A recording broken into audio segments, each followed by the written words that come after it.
विनोद, तूने हलवाई को सारा सामान तो दे दिया है ना। अक्षय की शादी में कोई कमी नहीं रहनी चाहिए। आखिर सबसे छोटा भाई है तुम सबका। हाँ माँ, आप चिंता मत करो, मैं पूरा ध्यान रखूंगा। मंगल बेटा, तूने तो कहा था कि फूल का ऑर्डर दे दिया है, यहाँ तो फूल पहुँचे ही नहीं। अब क्या बहू की विदाई के बाद फूल आएंगे? माँ, मैंने अभी बात की है फूल वाले से, वो रास्ते में ही है। आप किशोर भैया से क्यों नहीं कहती कुछ करने को? किशोर पहले ही मेरे बताए काम कर रहा है।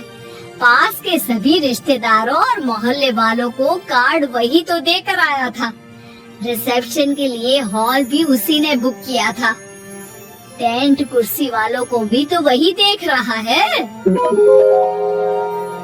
पर कई मोहल्ले वाले तो हमारे बड़े पूरे परिवार से जलते भी हैं। उन्हें बुलाने की क्या जरूरत थी? बेटा, शादी ब्याह में तो बुलाना ही पड़ता है, नहीं तो लोग क्या कहेंगे। दादी दादी देखो ना, हलवाई अंकल हमें लड्डू नहीं दे रहे, आप इनको डांटो ना। अरे चैन सुख दे देना बच्चों को लड्डू, क्यों तंग कर रहा है इन्हें?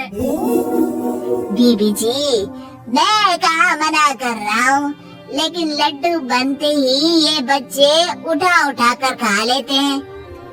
अरे मैं तो इन्हें थाल में रख के परोस भी नहीं पा रहा। भागो, अब कोल्ड ड्रिंक पीने चलते हैं। भागो भागो, अब कोल्ड ड्रिंक पीने चलते हैं। जैसे कि आप देख रहे हैं, आज इस घर की सबसे छोटी बेटी अक्षय की शादी है। घर में बहुत चहल पहल है। कुलभूषण की बीवी कमला को फुर्सत ही नहीं है कामों से, लेकिन कुलभूषण और घर के बाकी लोग कहाँ हैं? आइए देखते हैं। अजी, आप यहाँ आराम से बैठकर गाने सुन रहे हो और घर में अभी तक इतने काम बचे हैं करने को। अरे भाई, मेरे सबसे छोटे बेटे की शादी है, इसके बाद तो मैं अब चिंता मुक्त हो ही जाऊंगा। और फिर घर में तुम हो, बेटे बहुएं हैं, तुम लोगों के होते हुए मैं क्यों काम करूं? मैं तो शान से बेटे की शादी में जाऊंगा तैयार होकर। अरे ठीक है, अब आप आराम ही कीजिए। एक बार अभिषेक की बीवी आ जाए, फिर मैं भी आराम करूंगी और मेरी चारों बहुएं पूरे घर की जिम्मेदारियां संभाल लेगी। इतना कहकर कमला वापस अपने काम में लग जाती है।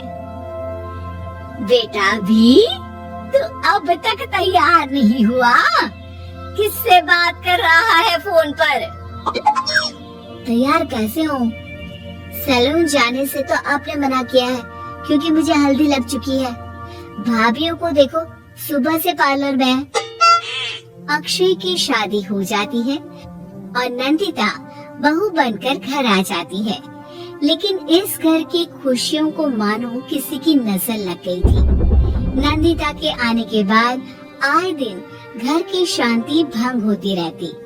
अपने माँ बाप की इकलौती बेटी को इतने बड़े परिवार की जिम्मेदारियाँ कहाँ संभाली थी? अभी देखो ना, मेरे हाथों की मेहंदी भी अभी नहीं उतरी है और तुम्हारी मम्मी ने मुझे घर के कामों में लगा दिया। मैंने सोचा था कि घर की सबसे छोटी बहू होने के कारण मुझे सब पलकों पर बिठा के रखेंगे, पर यहाँ तो पलक झपकने की भी फुर्सत नहीं मिलती। देखो नंदू, शादी के पहले ही मेरे घर वालों ने तुम्हें और तुम्हारे पेरेंट्स को बता दिया था कि मैं जॉइंट फैमिली में रहता हूँ, तो फिर अब ये शिकायत क्यों? और फिर तुमसे पहले मेरी भाभी अभी तो आई थी शादी करके, उन्होंने तो कभी कुछ नहीं कहा। नंदिता तब तो चुप हो जाती है, लेकिन ऐसा बहुत दिनों तक नहीं चलता। अरे नंदिता, माँ बाबूजी की दवाई का टाइम हो गया है, उन्हें दवाई दिलाओ। और उसके बाद सबके लिए नाश्ता बना देना। पर भाभी, मैं तो अभी अपना फेवरेट सीरियल देख रही हूँ। प्लीज मेरी जगह आप कर लो ना ये काम। ठीक है, मैं तेरी जगह माँ बाबूजी को दवाई दे आती हूँ और नाश्ता बना लेती हूँ। तू मेरी जगह पूरे घर की डस्टिंग करके 5 बच्चों को स्कूल के लिए तैयार करके भेज देना और दोपहर का खाना बनाने के बाद कपड़े धोकर सुखा देना। उसके बाद हम दोनों मिलकर बाजार जाकर सब्जी ले आएंगे, फिर डिनर की तैयारी कर लेंगे और उसके बाद बस भाभी, मैं माँ बाबूजी को दवाई देकर सबके लिए नाश्ता बना देती हूँ। ये भगवान, ये कहाँ लाकर फंसा दिया मुझे। मेरे घर में तो गिनती की 8 रोटियां और 2 सब्जी बनती थी और नाश्ता निपट जाता था। यहाँ तो रोटियों का ढेर और सब्जियाँ बड़े बड़े पतीलों में बनानी पड़ती है। नाश्ता बनते बनते लंच का टाइम हो जाता है और लंच बनते बनते डिनर का। अभी मुझ में तुम्हारे पूरे परिवार का नखरा उठाने की और ताकत नहीं बची। मैं ऐसे नहीं रह सकती। अरे तो क्या चाहती हो तुम? मुझे अलग रहना है बस। तो ठीक है, हम कल ही शिफ्ट हो जाएंगे किराए के घर में। इतना बड़ा घर होते हुए हम किराए पे क्यों रहेंगे? ना जी ना, घर में ही दीवार खड़ी करो अपने हिस्से के आगे। घर के साथ साथ घर की खुशियों में भी दीवार खींच जाती है। ऐसे ही कई महीने बीत जाते हैं और नंदिता माँ बन जाती है। बच्चे के आने से अभिषेक के कंधों पर खर्चों का बोझ आ पड़ता है। अभिषेक का बोझ कम करने के लिए नंदिता भी पार्ट टाइम जॉब कर लेती है, लेकिन इससे उसके सर पर नौकरी, घर और बच्चे की जिम्मेदारी बढ़ जाती है। नंदिता, ये क्या है? तुमने घर भी ठीक से साफ नहीं किया, ना ही मेरे कपड़े धुले हैं। चिंटू के बाल भी कटवाने जाना था, देखो उसके बाल कितने बढ़ गए हैं। अरे करती क्या हो पूरा दिन तुम? मैं करती क्या हूँ? तुम्हारा नाश्ता और लंच बनाने के बाद चिंटू को डे केयर सेंटर पर छोड़ कर आती हूँ, फिर खुद ऑफिस जाती हूँ। पूरा दिन काम करके आने के बाद बिना आराम किए बाजार से सब्जियाँ लेकर आती हूँ, घर आकर खाना बनाती हूँ, चिंटू को देखती हूँ और क्या करूँ मैं? तो किसने कहा था अपने सर पर इतने काम लेने को? मत जाओ ऑफिस। ऑफिस जाए बिना घर के खर्चे कहाँ से पूरे होंगे? चिंटू की डे केयर का खर्च, उसके लिए बेबी फूड का खर्च, प्रेस वाले का खर्च, ये सब तुम्हारी सैलरी से होता नहीं है। अगर परिवार से अलग नहीं होती तो इतनी मुसीबतें नहीं उठानी पड़ती तुम्हें परिवार के साथ मिलकर काम करने में दिक्कत थी, लेकिन काम तो अब भी बहुत है तुम्हारे सर पर। चिंटू को भी डे केयर भेजने की जरूरत नहीं पड़ती। उसको गोद में खिलाने के लिए दादा दादी और घर के सभी बड़े होते। उसके साथ खेलने के लिए उसके भाई बहन भी होते। मेरे तीनों बड़े भाइयों के बच्चे भी बड़े हुए हैं, लेकिन बिना महंगा बेबी फूड खाए, क्योंकि मेरी माँ और भाभियाँ बहुत अच्छे से जानती है कि बच्चे को क्या खिलाना चाहिए।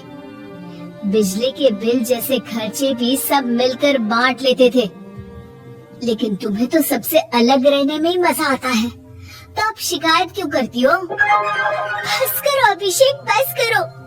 मैं मानती हूँ कि मैं गलत थी।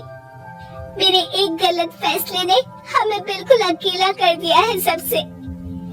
एक घर में होते हुए भी हम बाकी परिवार से अजनबियों की तरह रह रहे हैं। अभिषेक और नंदिता की सारी बातें घर के बाकी लोगों को सुनाई दे रही थी। तभी कमला बोल पड़ती है, अरे नंदिता बहू, किसने कहा कि तुम अकेले हो? तुम्हारा इतना भरा पूरा परिवार है ना तुम्हारे साथ। हम तो बस ये चाहते थे कि तुम अपनी गलती समझ जाओ। अगर हम तुम्हें समझाते तो शायद तुम ना समझती, लेकिन अपनी गलती का एहसास तुम्हें खुद हो गया है, तो अब तुम समझ चुकी हो परिवार में एक साथ रहने का मोल क्या होता है। मम्मी जी मुझे माफ कर दीजिए, अब ऐसा दोबारा कभी नहीं होगा। अरे माफी माफी बाद में, पहले मेरा पोता जरा मेरी गोद में तो दे, और तू जाकर सबके लिए चाय बना ला।